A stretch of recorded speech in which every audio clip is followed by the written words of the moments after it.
자, 여러분, 우리 이어서 계속 뒤에 내용 살펴보도록 하겠습니다. 자, 이번에는 이제 우리가 국어의 특징에 대해서 같이 정리를 해보도록 하겠고요. 자, 국어. 우리가 이제 국어랑 여러분 그 한국어랑 제가 지난 시간에 같다, 다르다? 다르다라고 이야기를 했어요. 그래서 아니, 선생님 어떻게 달라요? 이렇게 생각할 수 있는데 한국어랑 국어, 그러니까 이제 우리의 입장에서는 국어가 한국어죠. 근데 이제 미국에 사는 찰스의 입장에서의 국어는 뭘까요? 잉글리시가 되는 거예요, 그죠? 그러니까 이제 국어라고 하는 것은 이제 한 국가를 그러니까 모국어로 사용하고 있는 말을 국어라고 하는 것이고, 그 종류 중에 하나가 한국어가 되는 거죠. 이해되죠? 무슨 말인지? 그러니까 한국 사람에게 있어서의 국어는 한국어, 미국의 찰스는 국어는 영어, 알겠죠? 자, 그래서 이제 우리가 이번 시간에는 이제 그 국어, 우리 한국어의 특징에 대해서 이제 정리를 해볼 거고요. 한국어는 우리가 지난 시간에 이제 같이 정리를 했던 것처럼 형태상의 특징은 첨가어, 교차어. 이제 왜 첨가어고 왜 교차어인지 한 번 들었으니까 대충은 알겠죠. 근데 앞으로 계속 이야기할 거니까 혹시라도 좀 완벽하지 않다 이런 분들은 어쨌든 잘 정리를 해놓을 수 있도록 기억을 해두세요. 그래서 형태상은 첨가어, 그리고 교차어이다. 그래서 첨가어와 교차어의 성질을 결정짓는 그 이유는 우리 한국어에는 조사, 그리고 어미, 접사 이런 애들이 있기 때문인 거예요. 그래서 여러분 잘 기억을 해주시고요. 문자상의 특징으로는 우리 한국어는 표문자이다. 표음 문자가 한자어와 달리 적은 수의 음운들로 수천 수만 가지의 단어들을 만들어내는 언어죠. 그죠? 그래서 우리 한국어는 자음과 모음 그리고 비분절 음운들을 통해서 우리가 이제 말들을 만들어내고 언어 생활을 하고 있습니다. 그래서 한국어의 갈래에 대해서 이렇게 꼭 좀 정리를 해주시면 좋겠고, 그 다음에 우리 한국어의 이제 종류. 어원에 따른 구분에서 우리 지난 시간에 했던 내용이죠. 고유어, 외래어, 한자어. 근데 여러분이 이 세 개의 범주 중에 어떤 말이 가장 우리 한국어의 가장 높은 비율을 차지할까요?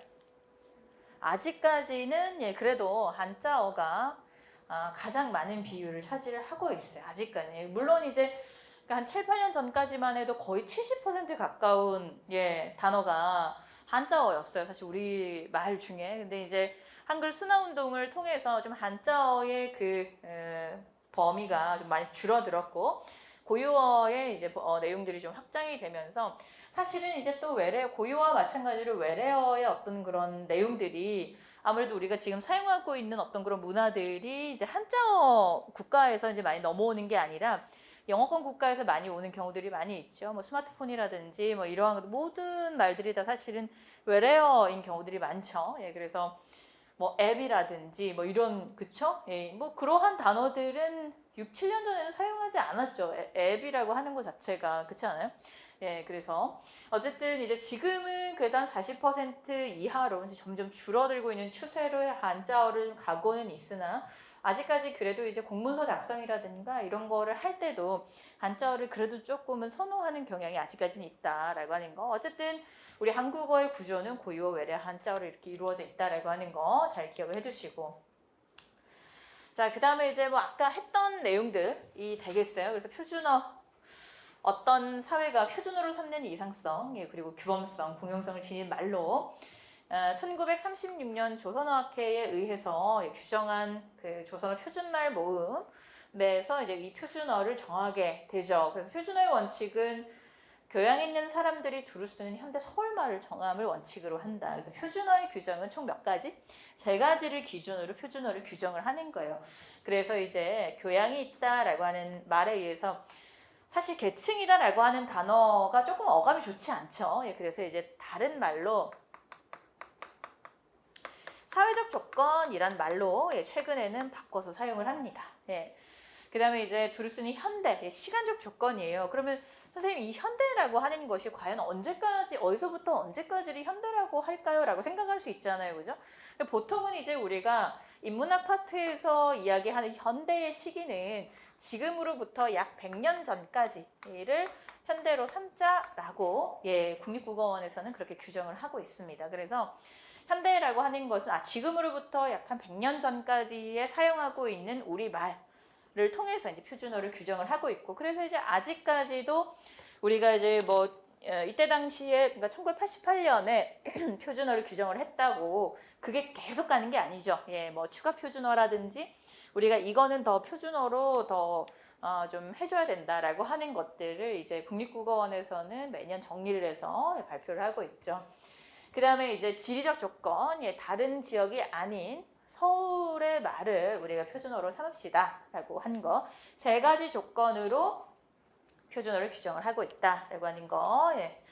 자, 그래서 이제 아까 우리가 봤던 내용들이에요. 이 표준어는 우리가 아무래도 이제 언어 생활을 하는 궁극적인 목적, 의사소통의 기능을 좀 더 원활하게 하기 위해서 우리가 이제 표준어를 규정을 한 것이고, 그로 인해서 이제 통일의 기능, 그리고 또 우월의 기능은 요즘은 거의 그죠?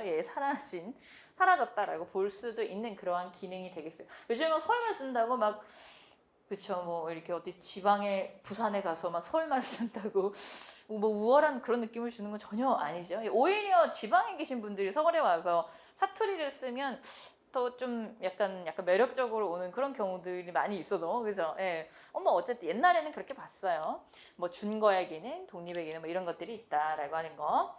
자, 이제 방언에 대한 종류. 우리가 지난 시간에 했던 내용들이죠. 그래서 사회적 방언, 그다음에 지역 방언. 지역 방언은 이제 전국 팔도 사투리들을 이야기를 하는 것이고, 사회 방언은 이제 각 어떤 성별이라든지 계층이라든지 아니면 직업에 따른 사용하는 말들을 우리가 사회적 방언으로 이렇게 나누고 있습니다. 이런 내용들은 그냥 상식 수준으로 이해를 해주시면 되겠고, 은어 같은 경우도 그렇습니다.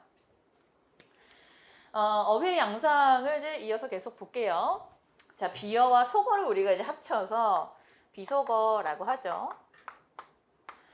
그래서 이런 내용들은 거의 시험에 출제되지는 않고요. 그냥 어쨌든 이제 우리 어휘의 양상의 종류에는 이런 것들이 있구나라고 하는 것 정도. 금기어라고 하는 것은 이제 불쾌하고 두려운 것을 연상, 괜히 이제 우리가 입 밖에 내는 것을 꺼려하는 거 금기어라고 해요. 그러니까 이제 코로나라고 하는 말도 사실은 별로 입 밖에 우린 내고 싶어 하지 않죠. 그래서 이제 한때 메로나 이러면서 코로나를 다른 말로 바꿔가지고 이렇게 부르기도 하고, 그게 약간의 어떤 그런 금기어적인 느낌을 주기 때문에. 자, 완곡어는 이런 금기어를 좀 이제 불쾌감이 덜 하도록 사람들이 좀 이렇게 부드럽게 표현을 해서 말하는, 아주 예전에 이제 제가 중고등학교 학생들을 이제 가르칠 때 이 금기어 완곡어 설명을 이제 이렇게 하면서 예시로 뭐라고 어떤 부분이 나와 있었냐면은, 이제 어떤 학생이 자기 어머니에게 이제 엄마 이제 화장실을 다녀오고 싶다라고 하는 말을 이제 완곡해서 자연의 부름을 받아 잠시 다녀오겠습니다. 이런, 그죠? 어쨌든 우리는 어떤 그러한 단어들을 굉장히 입 밖에 내기를 불편해하죠, 그죠? 어쨌든 그런 것을 이제 금기어, 완곡어라고 합니다. 자, 그 다음에 이제 관용어 같은 경우는 이제 둘 이상의 단어들이 결합해서 특별한 의미로 사용이 된다라고 하는 말인데, 포인트는 관습적인 말이다라고 하는 거예요. 어떤 특정 문화권 안에서만 사용이 되는 거죠, 그죠?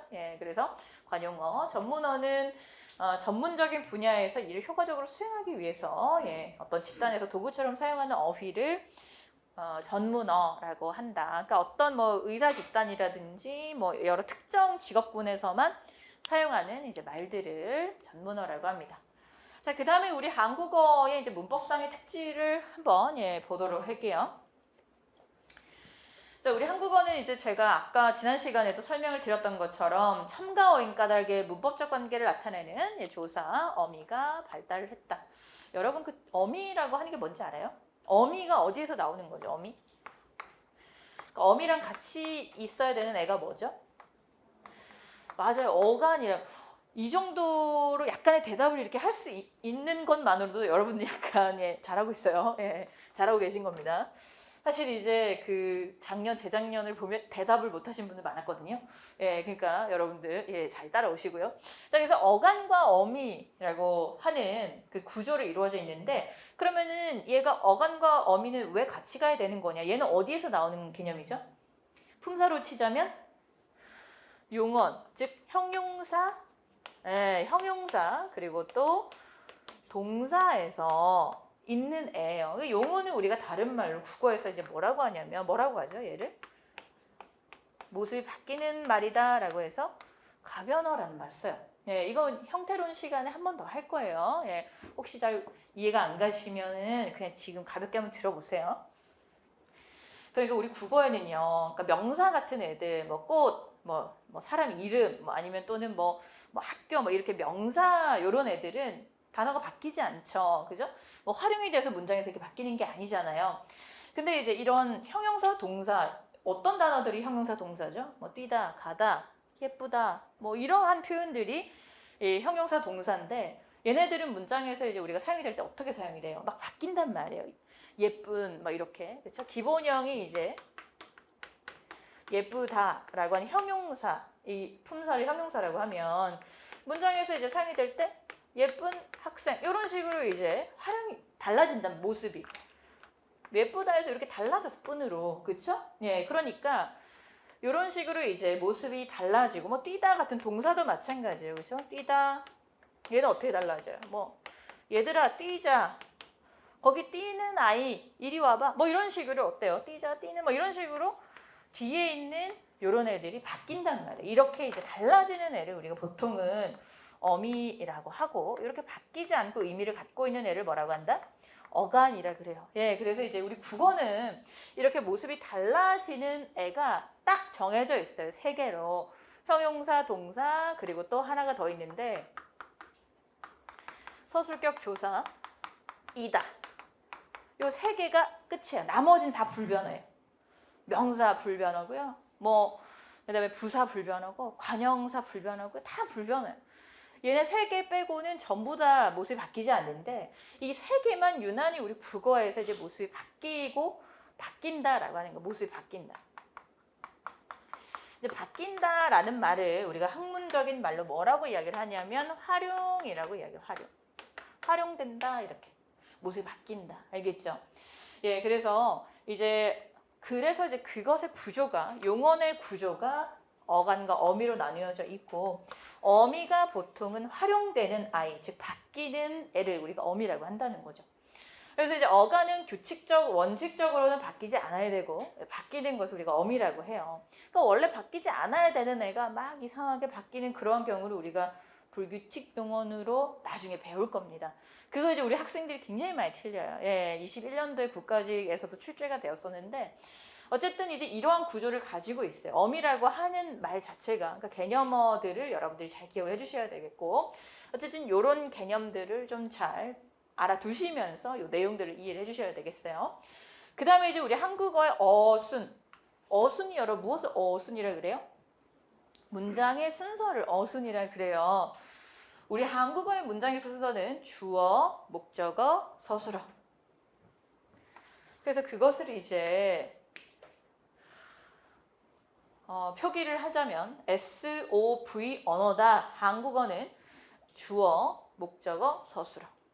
이 V가 verb라고 하는 거잖아요. 동사. 그러니까 영어로 치자면 동사예요. 그래서 이제 우리가 그 대조언어학적인 관점에서 이 우리 한국어를 바라봤을 때 영어는 어떤 어순을 갖고 있는지 아세요, 여러분? 여러분들이 영어를 못하는 게 당연한 거예요. 한국 사람은요, 영어를 못할 수밖에 없어요. 왜냐하면 우리 말은요, SOV 언어, 즉 말하고자 하는 바가 어디 있는지 알아요? 제일 끝에 있어요. 네. 그러니까 이제 대화를 할 때도 보면 남자친구랑 여자친구랑 이제 뭐 때문에 싸웠어. 너 앞으로 나를 계속 만날 거야? 안 만날 거야? 네가 약속도 안 지키고 이래서 저래서 난 네가 짜증나는데 그래서 만날 거야? 안 만날 거야? 끝까지 들어봐야 돼. 그냥 만날게. 아니 그래서 싫어. 둘 중에 하나인데 어쨌든 그 말은 제일 끝에 있단 말이야. 한국어의 말은. 근데 이제 한국어의 어순이 그런데 영어의 어순 같은 경우는요. 이 동사가 주어 다음에 바로 나와버려요. 그래서 우리는 이제 여러분들이 영어가 어려운 게 어순 자체가 완전히 다른 거죠. 어순이. 예, 그래서 어려울 수밖에 없는 거예요. 그래서 영어의 어순 같은 경우는 본인이 말하고자 하는 바가 바로 나와요. 예. 너 어디 가니? 나는 갔어. 거기를. 뭐 이런 식으로 설명하는 게 뒤쪽에 있는 거예요. 예. 그래서 이제 우리 한국어의 어순. 근데 이제 이 어순이 왜 중요하냐면은 우리 국어에서 여러분 요 V 자리에 올 수 있는 애가 누구냐면 제가 방금 설명드린 얘만 올 수 있어요. 네, 그래서 용언이 이 자리에 올 수 있다. 형용사 동사 우리 국어에서는 형용사 동사리 벌브 자리에 들어가는 서술어 자리 우리 국어에서는 서술어라고 하는데 그래서 이제 한국어의 서술어는 용언이 올 수 있다라고 하는 그 말이야. 그러니까 이거는 이제 이 개념을 알면은 어떤 식으로든 선택지에서 말장난을 하든지 간에 여러분들이 다 찾아낼 수 있는 거예요. 그러니까 예를 들어서 한국어의 어순은 주어, 목적어, 뭐 서술어의 형태로 이루어져 있다. 맞는 거예요. 한국어의 어순에는 주어, 서술어, 목적으로 이루어지다. 그건 틀린 거예요. 알겠죠? 그럼 한국어의 어순에는 용언으로 끝이 난다. 맞아요? 맞아요. 네, 왜냐하면 이 서술어 자리에 용언만이 들어갈 수 있거든요. 얘만 들어갈 수 있어요.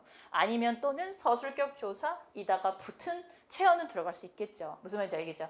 예, 그러니까 그러면은 문장의 제일 끝에는 기본적으로 이제 그럼 용언의 구조가 우리 방금 어떻게 배웠어요? 용언의 구조가 어간과 어미로 이루어져 있다라고 우리가 방금 그래서 어미에 대한 설명을 제가 했잖아요.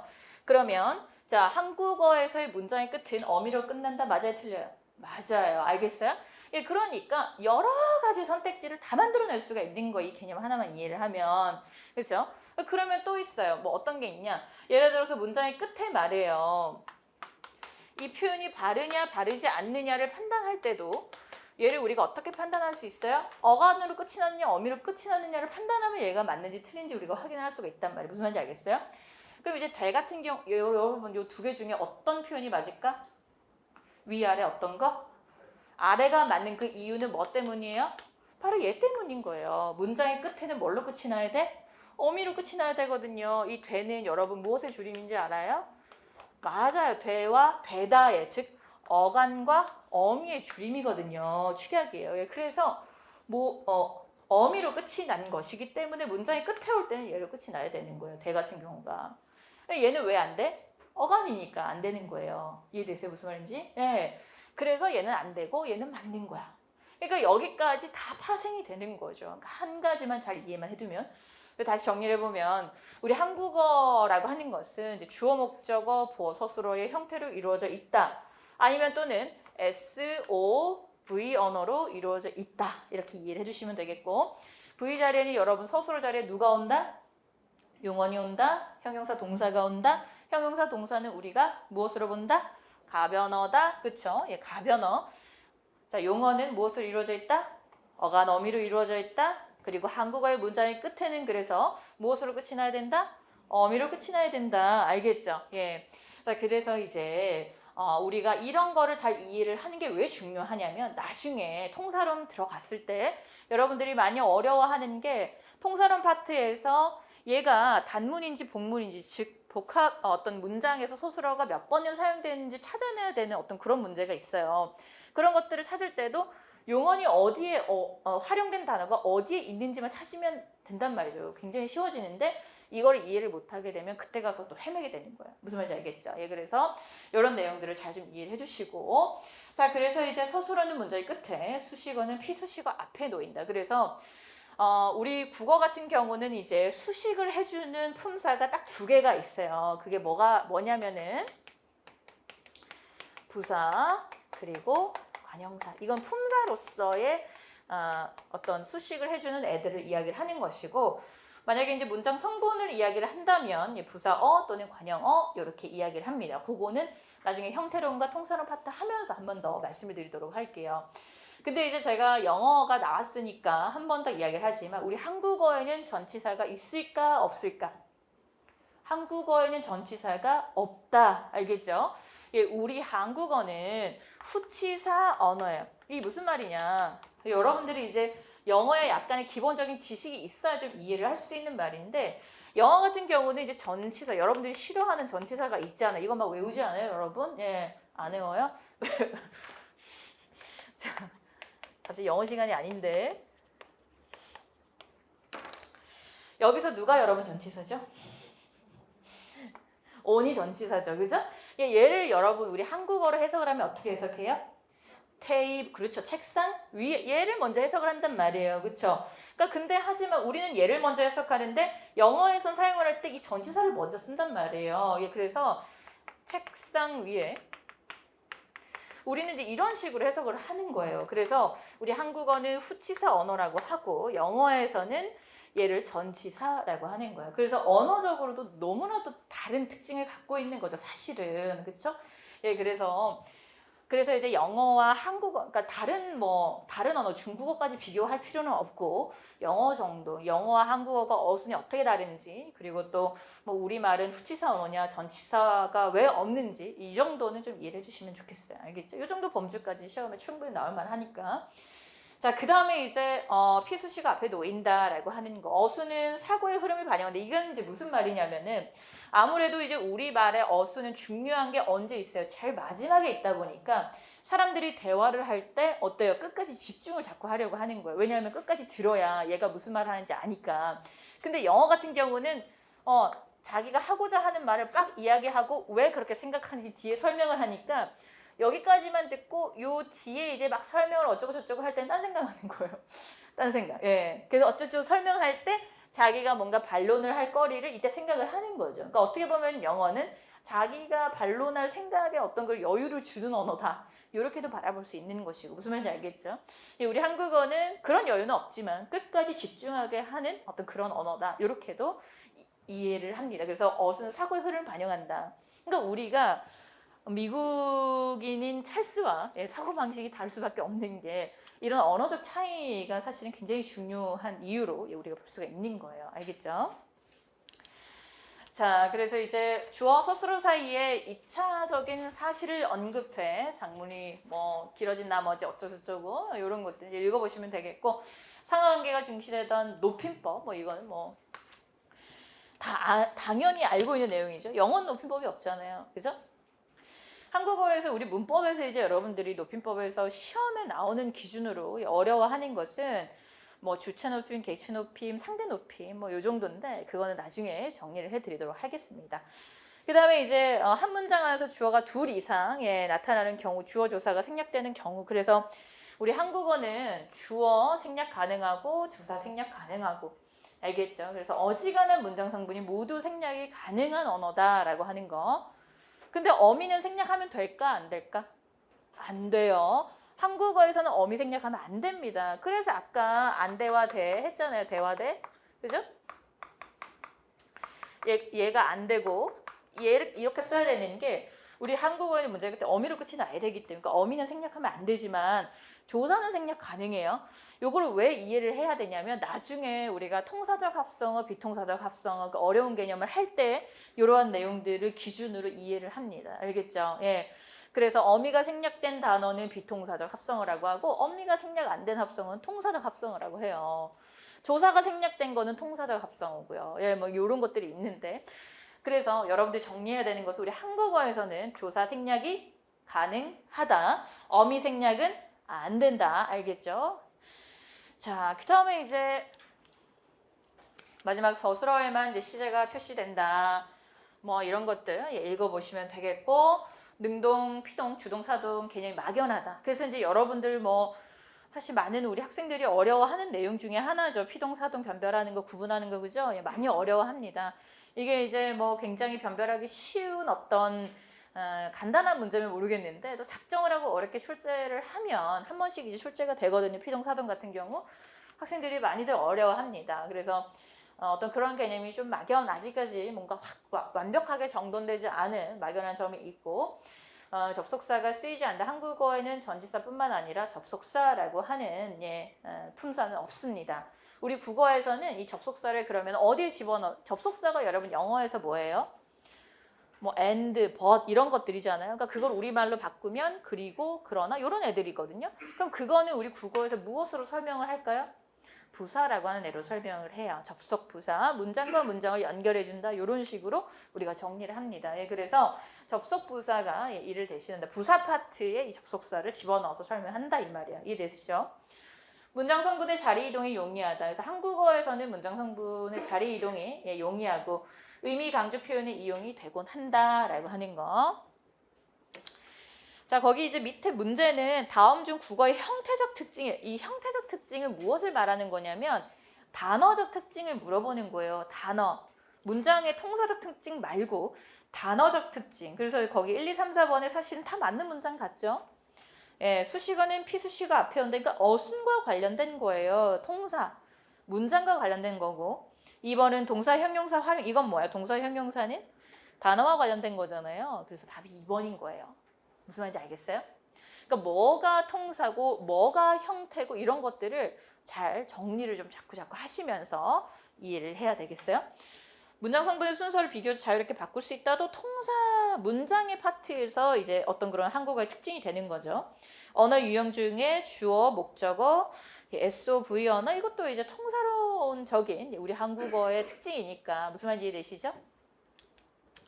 자, 그래서 정답은 2번이 되겠습니다. 자, 그 다음에 이제 우리 한국어의 우수성 다음 페이지 보면 자, 독창적으로 새로운 문자를 몇 년도에 누가 만들었어요? 1443년에 누가?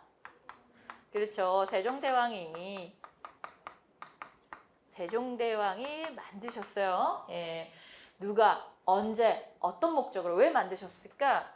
그러니까 이제 나란 말이 중국과 달라. 문자가 서로 뜻이 어울리지 않아.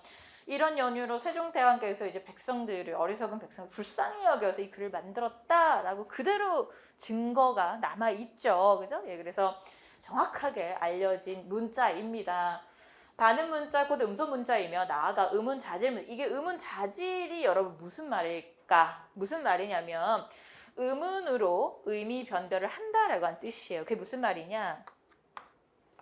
예를 들어서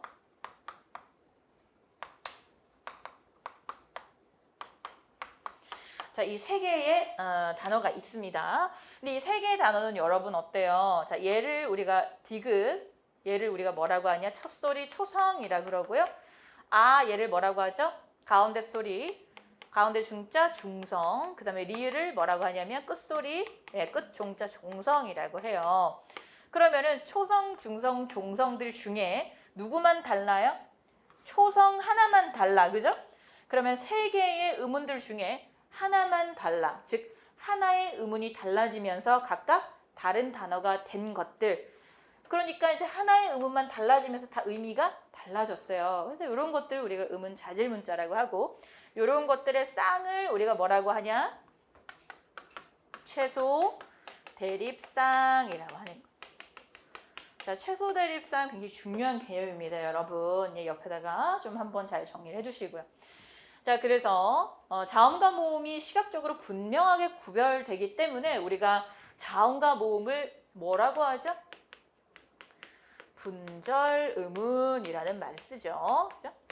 어떤 소리도 사실적으로 표기할 수가 있다. 쓰기 쉽고 배우기 쉬워. 문화 발전의 효용이 크죠. 그래서 우리가 사실은 스마트폰을 이렇게 모든 국민이 다 사용하는 나라는 우리나라밖에 없어요. 이렇게 인터넷 속도가 굉장히 빠른 나라도 우리나라가 짱이죠. 그죠? 그게 어떻게 보면은 그냥 단순히 우리나라 사람들이 똑똑하기 때문이라기보다는 언어가 받쳐주기 때문인 거예요. 사람들이 인터넷을 많이 사용을 하고 문맹률이 낮기 때문에 사람들이 전부 다 이 스마트폰으로 인터넷을 통해서 의사소통을 하고 그게 이제 가능하기 때문인 거죠. 왜 과학적이고 왜 쓰기 쉽고 배우기 쉬운지에 대해서는 우리가 한글 자모에 대한 어떤 제자 원리를 설명을 할 때 한 번 더 말씀을 드리도록 할게요. 가로쓰기, 세로쓰기 모두 가능. 이게 무슨 말이냐면 우리가 이제 이렇게 쓰는 거 가로쓰기죠. 왼쪽에서 오른쪽으로 쓰는 거. 그 다음에 이제 세로로 써도 우리가 읽을 수 있단 말이에요. 그러니까 이렇게 써도 되고 이렇게 써도 되고 모두 가능한 언어다라고 하는 거. 자, 그래서 이제 제자 원리를 같이 한번 간단하게 살펴보도록 할게요. 그래서 우리 말이 왜 과학적이냐. 그냥 단순히 어떤 뭔가 애국심에 가득 차서 우리나라 말은 그냥 훌륭한 말이다라고 해도 되지만 사실 이제 그 왜 그런지를 이유를 알게 되면 훨씬 더 우리가 이 언어 생활을 더 할 때 그죠? 뭔가 어떤 자부심을 갖고 할 수가 있겠죠. 자음과 모음이 크게 두 가지로 자음 모음을 우리가 이제 분절음운이라고 하는데 자, 첫 번째로 이제 자음의 제자 원리가 뭐냐면 어떻게 만들어졌냐면 발음 기관의 모양을 본떠서 만들어졌어요. 발음 기관의 모양을 본떴다라고 하는 말을 뭐라고 하냐면 상형이라는 말을 써요. 모습을 본떴다. 상형. 제자 원리 첫 번째 상형이에요. 그래서 이제 기본 글자를 만들었다라고 되어 있어요. 자, 그러니까 이제 우리가 자음 같은 경우는 우리 한글의 기본 자음자는요 5개의 자음인데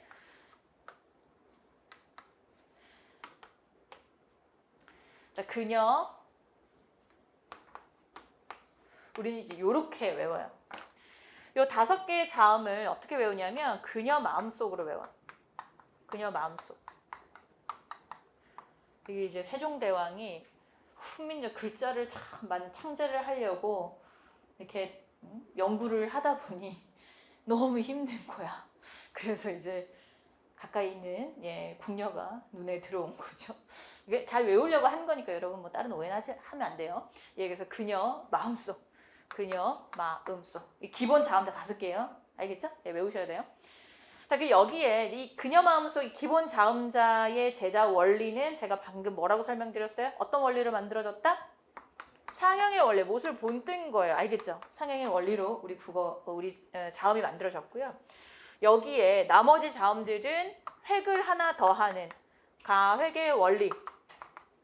획을 하나 더하면서 기역은 키읔이 되고요. 니은은 획을 하나 더하면서 디귿과 티읕. 미음은 획을 더하면 뭐가 될까? 비읍. 그 다음에 여기에 획을 하나 더해서 피읍. 그죠? 여기 이응의 히읗을 더해서 여린 히읗 그리고 히읗. 그래서 원칙적으로는 이렇게 줄을 긋는 게 맞는 거예요. 여러분이 히읗 막 이상하게 이렇게 막 쓰죠. 그죠? 막 이상하게 막 이렇게 쓰고. 근데 이제 원칙은 이렇게 획을 더한 것이니까 이렇게 쓰는 것이 맞습니다. 시옷에 획을 더해서 뭐가 됐을까? 지읒이 되었고 지읒에 획을 하나 더 더해서 치읒이 된 거예요. 알겠죠? 그리고 이제 나머지 이체자 옛 이응이라든가 리을이라든가 반치음 이런 식으로 나머지 지금은 이제 사용하지 않는 말들이 그렇게 만들어지게 되었죠. 이건 이제 이체. 그래서 이제 우리가 자음의 제자 원리가 상형 그리고 가획 이체 원리를 통해서 제일 처음에 훈민정음이 창제되었을 때의 자음이 만들어지게 되었어요. 그래서 조 위치가 같은 글자는 기본 글자에 획을 더해 이게 이제 가획이 되는 거예요. 여기에서 여러분들이 좋은 위치 이런 것들이 무슨 말인지 알아야 돼요. 요거는 다음 시간쯤에 의문론 제가 설명을 할 때 우리가 의문론 이 표를 간단하게 좀 외워야 되거든요. 그래서 그거 할 때 한 번 더 설명을 드리도록 할게요. 자, 그 다음에 이제 자음은 상형과 그 다음에 가획과 이체 원리를 통해서 만들어지게 되었고 모음은 삼재. 자, 이 3가지 재료가 어떤 거냐면 이거 뭐예요, 여러분? 천, 지, 인. 자, 천지인을 상형을 한 거예요. 하늘을 상형을 해서 하늘에 여러분 뭐가 떠 있어요? 태양이 떠 있어요. 태양을 상형을 한 거예요, 사실은. 그래서 모음은 하늘을 본떠서 점이 되었고요. 거기 아래에 있는 땅을 본떠서 의가 된 것이고 거기에 서 있는 사람을 본떠서 이가 된 거예요. 그래서 천지인 이렇게 3개의 기본자, 모음의 기본자는 천지인, 즉 하늘, 땅, 사람을 상형한 거예요.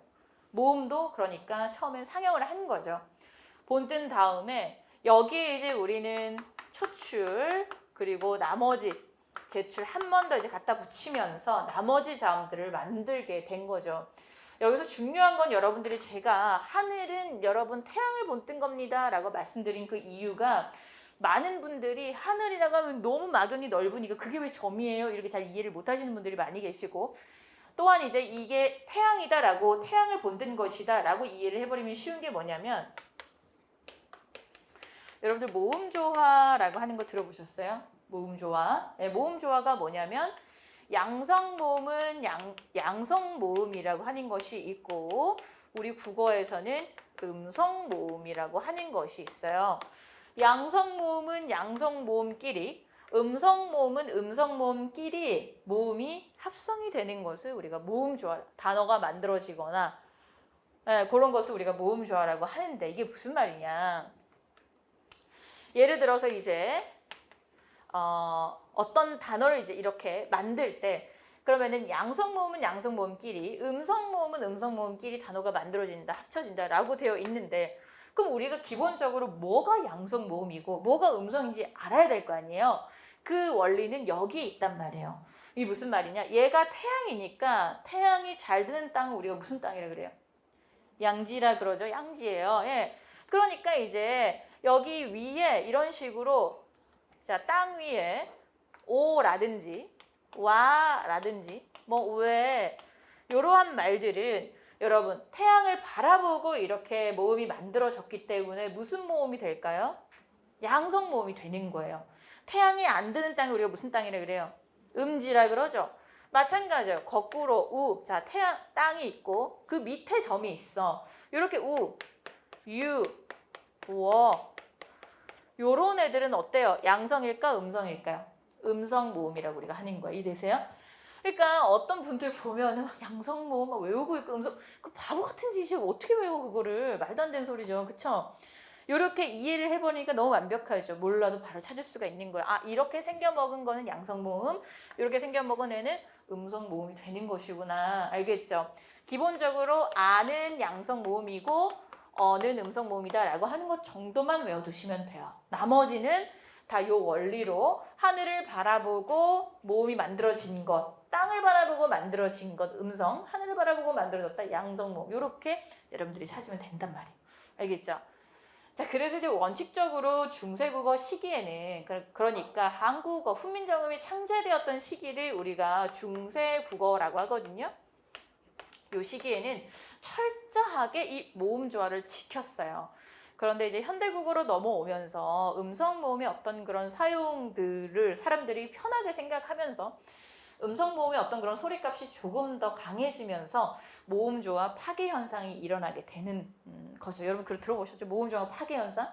예, 그게 뭐냐면, 그러니까 예를 들어서 이제 중세국어 시기에는요, 자, 아가 양성이라고 했죠. 오는 여러분 무슨 모음일까? 양성이죠. 그러니까 이렇게 이제 원칙의 모음 조화 현상에서 이렇게 써야 되는데 이런 단어 있어요? 우리 현대국어에서 쓰지 않아요. 뭐예요, 여러분? 요거 현대국어에서? 맞아요. 나무로 우리가 표기를 한단 말이에요. 아는 양성인데 우는 무슨 모음이에요?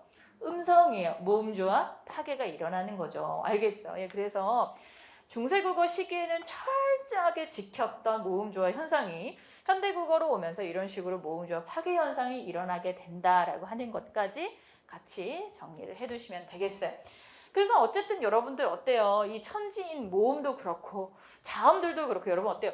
아니 이렇게 획만 더했고 점만 하나씩 더 찍으니까 나머지 자음들과 모음들이 만들어지게 됐단 말이에요. 우리의 그 키패드판을 보면 그 원리가 딱 이 원리인 거예요. 버튼 하나 누르면 아가 되고 두 개 누르면 야가 되고 그쵸? 하나 누르면 니은에서 하나 더 누르면 디귿이 이게 이런 원리를 이제 이러한 과학적인 원리를 그 기기에 접목시켰고 우리가 너무나도 사용하기 편하게 만들어졌기 때문에 많은 사람들이 쓸 수 있고 그래서 우리가 어떻게 보면은 이제 세계 인터넷 최강국 IT 강국으로 성장할 수 있게 되는 어떤 그런 원동력이 되었던 거죠. 이해되시죠? 무슨 말인지? 자, 그래서 이렇게 이제 상징적인 기호를 이제 만들어서 모음의 성질에 따라서 적절하게 결합하고 확장된 글자들, 모음의 어떤 그런 음상을 잘 표현할 수 있게 되다. 그래서 모음의 제자 원리에 대해서도 여러분들이 잘 기억을 반드시 잘 해주셔야 돼요. 알겠죠? 근데 한국 사람이라면은 좀 알아둬야 되지 않을까. 예. 그래도 이제 최근에 우리 수험생분들 같은 경우는 약간 그러니까 매년 느낌이 굉장히 다른데 한 3, 4년 전만 해도요. 진짜 무슨 생소한 처음 듣는 어떤 교양 같은 그런 느낌으로 이 내용들을 많이 들으셨던 분들이 굉장히 많은데 최근에는 그래도 여러분들 세대는 수능에서 문법을 좀 많이 해서 그런지 중세국어에 대한 어떤 공부들이 많이 좀 이제 녹여나서 그런지 몰라도 예, 좀 아시는 분들이 많이 계시더라고요. 어쨌든 어려운 내용은 아니고 우리 한국어의 우리 말의 특징들이니까 꼭 좀 잘 좀 기억을 해주시기 바라겠고요. 한글의 명칭의 변화 이렇게 되어 있는데 여러분 한글이라고 하는 이 명칭은 누가 지었는지 아세요? 주시경 선생님께서 한글이라고 하는 이름을 붙였다라고 하는 것 정도만 기억을 해두시면 좋겠어요. 그래서 위대한 글, 뭐 하나의 글, 뭐 큰 글, 한민족의 글, 그죠? 알겠죠? 그래서 한이라고 하는 이 말이 사실은 이제 지금은 한이라고 하는 이 단어가 크다라고 하는 의미가 거의 소멸이 되었지만, 그죠? 예전에는 어떤 큰 길, 넓은 길, 뭐 한 길로 나가서 큰 길로 다녀라 이런 말을 할 때도 그런 단어를 썼었어요. 그래서 어쨌든 한글이라고 하는 이 명칭은 주시경 선생님께서 갖다 붙인 이름이다라고 하는 거 잘 기억해 주시고, 제일 처음에 이제 이 훈민정음, 여러분 훈민정음이 무슨 뜻인지 알죠? 백성민족, 백성을 가르칠 훈자죠. 백성을 가르치는 바른 소리다라고 하는 거예요. 이건 뭐 모르시면 안 돼요. 자, 어쨌든 그러한 특징들이 있는 것을 우리가 이제 훈민정음, 우리 한글의 어떤 그런 명칭의 역사적인 내용 같이 한번 살펴봤고요. 자, 그래서 이제 한글 자모의 명칭은 이제 언제 붙여졌느냐? 한글 자모의 명칭은 1443년 세종대왕이 창제할 때 붙였다. OX. X 알겠죠? 그때는 한글 자음과 모음들이 즉 얘가 기역이야, 얘가 니은이야, 디귿이야 이렇게 이름을 붙이지 않았다는 거예요. 그럼 언제 붙였냐? 요거 잘 기억을 해주셔야 돼요. 1527년 최세진의 훈몽자회, 여기에 형광펜 윗줄. 그래서 우리 공시를 준비하신 우리 수험생들은 1527년 훈몽자회 반드시 기억을 하고 있어야 됩니다. 알겠죠? 처음으로 한글 자모의 이름을 붙이게 된 책이 되겠습니다. 한글 자모 그 훈몽자회 같은 경우는요. 그럼 무슨 책이냐? 지금으로 치자면은 어린이용 한자 교습서 같은 거예요. 그러니까 예를 들어서 지금으로 치자면은 어린이용 영어책. 그래서 예를 들어서 이제 우리 그 애기들 영어책 보면 얘를 A, B 뭐 이렇게 그죠? 이렇게 영어가 있으면 거기 밑에 이렇게 읽습니다라고 이렇게 이름이 달려져 있단 말이죠. 마찬가지로 훈몽자에 보면 한자어로 얘를 기역, 얘를 니은 이렇게 이름을 처음으로 붙인 책이 이 훈몽자회 1527년 최세진이 쓴 그 책에 처음으로 이렇게 이름을 붙이게 되는 거예요. 알겠죠? 자, 그래서 근데 이제 그때는 유사했고요. 똑같지 않고 1933년에 한글맞춤법 통일안에 제정한 것과 유사하고 이후에 1988년에 그러니까 한글맞춤법 통일안이 여러분 그러니까 우리가 훈민정음이 1443년에 창제를 했고 1446년에 반포를 했단 말이에요. 근데 훈민정음이 탁 창제를 하고 나서 많은 사람들에게 환영을 받지 못했어요. 왜냐하면 양반들은 그들의 권위와 어떤 그런 권력자들은 보통 변화를 싫어하죠. 왜냐하면 나의 어떤 것을 내어줘야 될까봐, 나의 어떤 자리와 위치를 뭔가 무너뜨릴까봐 그런 변화를 굉장히 싫어한단 말이에요. 그래서 처음에 이제 이렇게 세종대왕께서 훈민정음을 창제를 했을 때 저거는 정말 하찮은 말이야. 서민이, 백성들이나 여자들이나 쓰는 말이라고 하면서 굉장히 하찮게 취급을 하고 사용을 하지 않았어요. 그들은 양반들은 기득권들은 언제나 한자를 계속 더 썼죠. 그래서 굉장히 특별하게 연구가 그동안은 사용되지 않았고 사실 이제 언문이다, 여자들이 쓰는 말이다 이러면서 그렇죠. 그래서 우리 한글에 대한 연구가 그렇게 본격적으로 이루어지기 시작한 것은 어떻게 보면은 1933년으로 우리가 이제 볼 수가 있는 거예요. 근데 요 시기는 무슨 시기예요, 여러분? 일제 강점기, 그죠? 문화 통치, 그러니까 우리나라 민족 말살 정책이 굉장히 극심하던 시기에 우리는 더 우리 것을 지켜야겠다라고 하는 생각으로 이제 와서야 500년 가까운 시간이 지나서야 겨우 이 맞춤법 통일안이 만들어지게 된 거예요. 처음으로 초안이 만들어지게 됐고 그것을 우리가 지금 공부를 하고 있는 것이 아니라 이후에 1988년 88 올림픽을 통해서 지금 우리가 배우고 있는 한글 맞춤법 통일안의 모습을 이제 이렇게 갖추게 되는 거죠.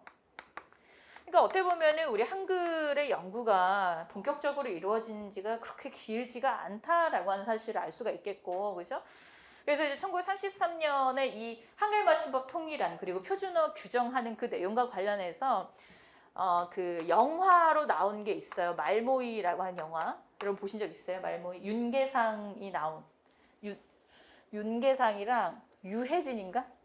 예, 하여간 여러분들 시간 나시면 다른 거 보지 마시고 이거 한번 챙겨서 봐주시기 바랍니다. 그래서 막 이 극장에서 이제 일제의 어떤 눈을 피해 극장에서 모여서 전국 팔도에 있는 국어학자분들이 이제 모여서 이거를 이제 표준어로 삼읍시다 막 다수결력이 정하고 막 이런 장면들이 있어요. 목숨 걸고 이제 지켰던 어떤 그러한 내용들이 나오는데 어쨌든 그 한글맞춤법 통일한 제정 때 우리 자원과 모음들의 이름들이 정돈이 되면서 1988년에 이 모습이 지금의 우리가 배우고 있는 자원과 모음들의 이름들이다라고 하는 거.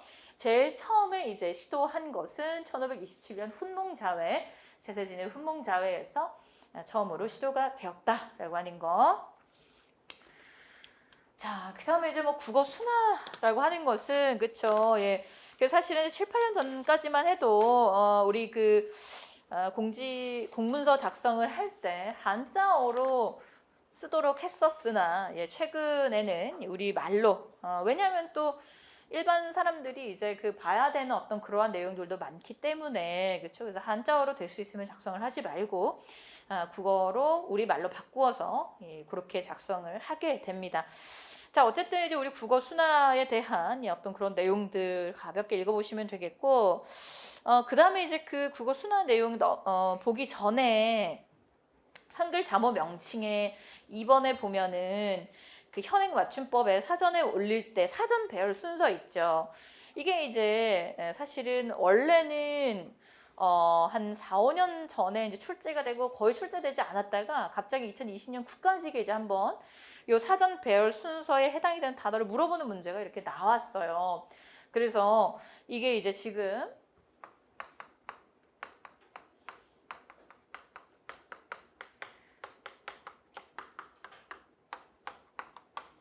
자, 이렇게 이제 4개의 단어를 이제 바른 순서로 배열을 한 것. 이게 이제 2020년 국가직 문제에 이제 출제가 됐는데 그해 정말 많은 학생들이 다 틀렸어요. 왜냐면은 약간 그런 거 같은 거예요. 올해 한자어 같은 그런 문제였죠. 한자어 시험 안 나와 해서 다 공부를 안 했다가 다 틀렸죠. 올해도. 그러니까 이것도 이제 사전 배열 순서인데 하여간 4, 5년 전에는 한 번씩 출제가 간간히 이렇게 되었다가 2, 3년간 안 나오다가 2020년도에 국가직에 갑자기 나오면서 학생들이 다 틀려버린 거예요. 그러니까 사실은 뭐 제 세대는 종이사전 쓰던 세대라 제 나이가 많아요. 여러분들 종이사전 쓰신 분 계시죠? 그죠? 예, 왜 아닌 척하고 앉아 계세요? 자, 그래서 이제 저 같은 경우도 종이사전을 썼던 세대라 사실은 이제 기억력 이 사전 배열 순서가 어렵지는 않은데 무조건 다 맞히는 문제였는데 요즘은 검색을 해서 찾는 세대다 보니까 이 순서가 어떻게 되는지 모르시는 분들이 사실 굉장히 많아지기 시작을 했던 거예요. 그래서 이제 이 문제도 이제 많이 틀리시는 분이 생겼죠. 그래서 이 이제 겹받침 같은 경우는 이 앞에 있는 자음이 먼저다라고 하는 거, 그죠? 예, 그래서 이렇게 순서가 골, 곡간, 강명, 규탄 요 순서로 되는 것이 옳다라고 하는 거.